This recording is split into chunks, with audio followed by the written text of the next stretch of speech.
Alright, so this is what happens when pasta salad remembers what it's supposed to be. An actual meal. It's fresh, filling, high in protein, and because I respect your time and your sink, we're all making it in one pan. There will, however, be a godless amount of butter. I am French after all. On y va. As usual on this channel, we're going to use one pan to save on dishes, and I'm reaching for my stainless steel pan, but any pan is fine. I'm gonna fill it up halfway with water and bring it to a boil. Next, I'm gonna reach for any pasta that isn't an elongated shape like spaghetti. Today I'm using fusilli, and I'm a sucker for the multicolored ones. So pretty. Salt my pasta water as I usually would, and for 2 portions I'm adding about 200 grams of pasta to the water. While that boils, I've got ample time to get my other ingredients in order.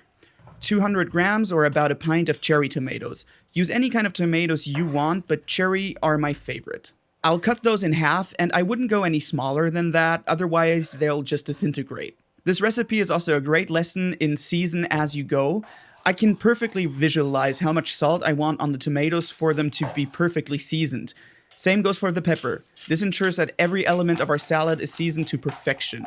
Just sprinkle and toss. Next, I'll grab a sprig of basil and start tearing off the large leaves.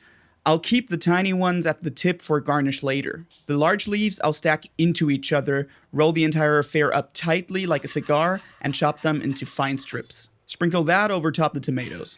By now the pasta is done cooking, so I'll grab my colander and strain them dry. No need to catch any pasta water since we're not making a sauce.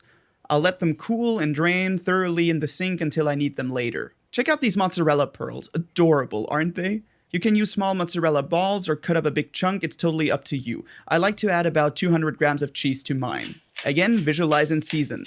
I'm only adding pepper to these because they usually come in a salt brine. Next up, chicken. 2 chicken breasts for 2 portions, and these are European, so actually single portion sized.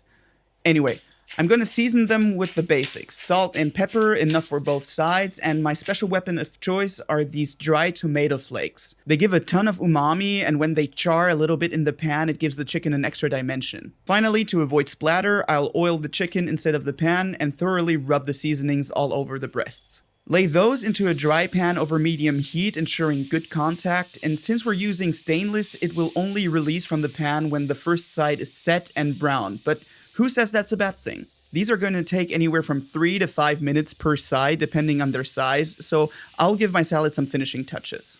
A few tablespoons of drained sweet corn really brings some brightness and sweetness into this, but don't add too much, it can easily overpower the rest. And finally, the drained pasta. Don't make the same mistake as me and use a larger bowl for this. Dressing-wise, I like to keep it simple as to not overpower our subtle aromas, just a squeeze of lemon juice and some raw olive oil over top. Mix that up and I call it done. Let's finish up the chicken.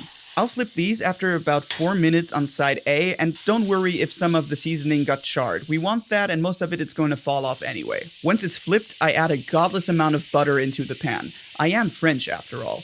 The goal is to butter-baste these chicken breasts. This doesn't just give a subtle milky note to the chicken, it also ensures even cooking and good browning all around. After about 2 minutes of basting, I'll check the internal temperature, and once it hits about 71°C, 158 Fahrenheit, I'll pull it. I know that 74°C, 165 freedom temp are recommended, but carryover cooking is going to bring it there, and that way our breasts stay juicy. Lay those on a paper towel to drain the excess butter and rest while I dress the plate. About half of my pasta goes to one side, and for the other, I'm going to cut the chicken breasts at an angle to get attractive slices. Check out the brown crust on that. Finally, my secret weapon to bring a dish like this together is a drizzle of balsamic cream. The tiny basil leaves that we saved earlier make it pretty, and voila!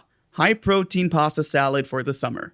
It's a perfect balance between real meal and simple salad. The sweet and sour really bring a freshness that I associate with summer, and perfectly cuts through the hidden umami the chicken and the tomatoes bring. My favorite part is that you're actually full after eating this, without feeling heavy. Great dinner for any weeknight, and if you want more simple home-cooked recipes you'll actually make, like and subscribe the channel, and I'll see you in the next one.